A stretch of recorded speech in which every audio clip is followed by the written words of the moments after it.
Sabado pa lang ngayon. Layayain ko na lang ulit mamasyal si Vince. Sigurado ako, na-miss niya na yung pamamasyal namin dalawa. Vince! Tay, bakit po? Oh, sakto. Naligo ka na pala. Yayayain sana kitang mamasyal eh. Kasi naisip ko lang na baka nami-miss mo na rin yung mamasyal kasama ako. Total, wala kang pasok ngayon, di ba?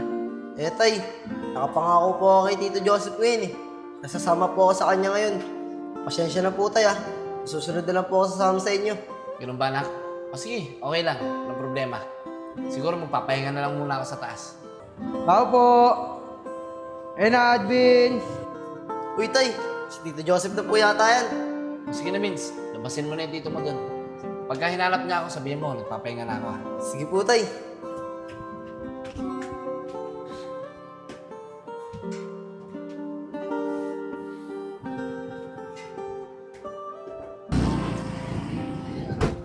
Tito Joseph, ano naman po lugar to? Ito ba, Vince? Ito yung Banggandang Baras. Punta muna tayo sa loob bago tayo umuwi. Sige po Tito Joseph, tara na po. Sige, tara na.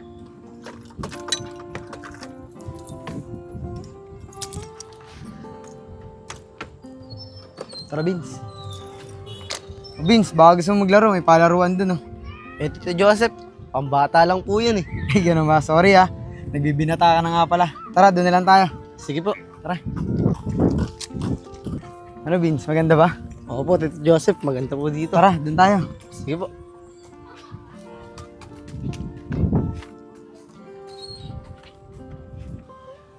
Tara, upo tayo doon. Sige po Tito Joseph.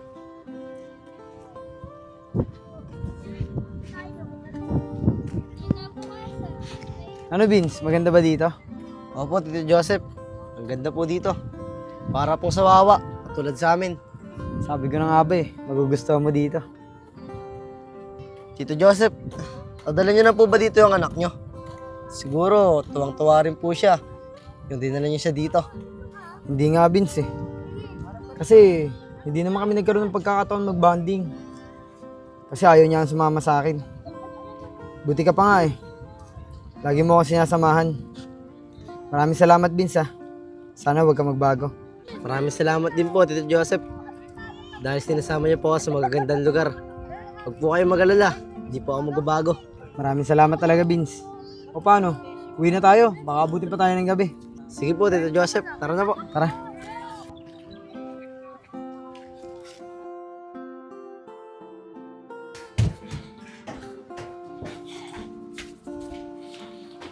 Oh, Nad, ang aga-aga. Bakit nakasimangot ka? May problema ka ba? Wala. Huwag mo ko intindihin. Nag-iisip lang kasi ako eh. Kung saan ako makakahanap ng trabaho. Para naman maibigay ko lahat ng gusto niyo mag-ina. Tsaka para di na rin tayo tumatanggap ng tulong galing sa ibang tao. Ano bang pinagsasabi mo? Di naman kami humihingi o humihiling sa'yo ng kahit anong luho naming mag-ina. Makakain lang kami ng 3 beses sa isang araw, okay na kami doon. Eh, ayun na nga eh. Kaya hindi kayo humihingi sa akin ng mga ganong bagay. Kasi alam nyo na wala akong kakayahan na ibigay sa inyo yung mga luhong gusto nyo, di ba? Alam ko naman na marami kayong gusto eh. At marami kayong kailangan. Pero hindi ko maibigay. At yun ang dahilan kung bakit ako nagkakaganto. Naiinis ako kasi hindi ko kayo mabigyan ng magandang buhay. Tama na yun, Nad. Lalo ka lang mapipressure sa ginagawa mo eh. Hayaan mo. Malay mo, isang araw, mabago ang takbo ng buhay natin. Sana nga, Juliet. Magkatotoo yung sinabi mo. Huwag kang mag-alala. Magkakatotoo yun. Siya nga pala, si Vince ba gising na? Nandun pa sa kwarto niya. Tulog pa. Siguro, nagpuyat na naman yung batang yun. Teka nga, titimpla muna kita ng kape. Sige, Juliet. Salamat. O Nad, magkape ka muna. Salamat. Tataas muna ako, gigisingin ko lang si Vince. Sige.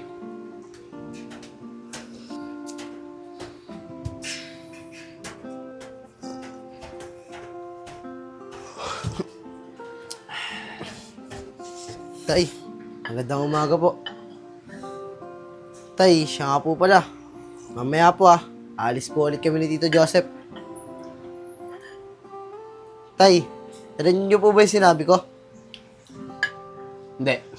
Walang alis. Tay, bakit naman po? Vince, ilang araw ka nang alis ng alis. Magpahinga ka naman. Dito ka muna sa bahay. Walang aalis ngayong araw na to, ha? Pero tay, nangako na po ako kay Tito Joseph eh. Eh, anong pake ko? Kung nakapangako ka na sa tito mo. Kapag sinabi kong walang aalis, huwag kang aalis. Dito ka lang sa bahay. Naintindihan mo ba ako? Opo tay. Sige na, kumain ka na. Oh, dali mo sa lababo.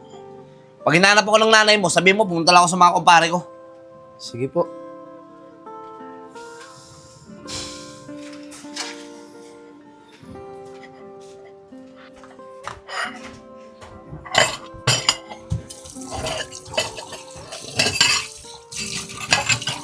O Vince, asan tatay mo? Sabay-sabay na tayo kumain.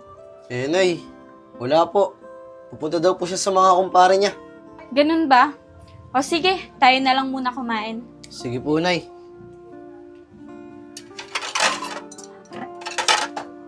Isko, Kevin, tara, laro na tayong basketball. Naku ba naman, Nico? Di mo ba nakikita? Ang init-init pa. Mamaya na tayo maglaro pagka lumilom na. Sige na, mamaya na lang tayo maglaro. Uy, siya nga pala, Isko. Ba't wala ka kahapon? Saan nagpunta? Yun ba? Pumunta kami ni Enad ng Baras. Baras? Eh ano naman ginawa nyo doon? Nagpasama sa akin si Enad eh. Sinundan namin si Vince tsaka si Joseph. Ha? Hindi kita maintindihan, Isko. Bakit kailangan niyo sundan si Vince at si Joseph? Di ko alam, Nico eh. Pero sa tingin ko, nagsiselos yun. Dahil laging kasama ni Joseph si Vince. Baka nga. Kasi, mahal na mahal ni Enad yung anak niya eh. Siguro, ayaw lang yun may kasamang iba. Sila. Uy, mga pre, nandiyan pala kayo. Kala ko walang tao eh. Tinignan ko sa kubo, wala kayo. Nandito pala kayo. Pwes ko, pobre mo sa Enad. Enad, upo ka dito. Salamat pare, ha. Enad, totoo ba yung sinasabi ni Isko? Uy, Kevin! Nagsaselos ka daw. Kasi, laging kasama ni Joseph yung anak mo. Ang daldal talaga nito. Isko, bakit naman sinabi mo pa sa kanila? Pasensya ka na, Nad ah. Nagtanong kasi sila eh. Oo, tama kayo. Nagsiselos nga ako.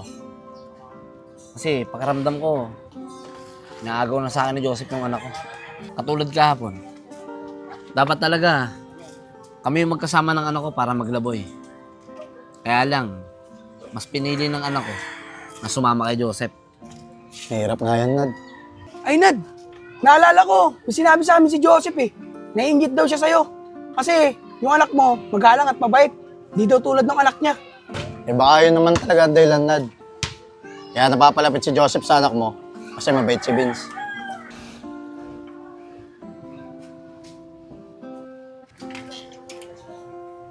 Vince?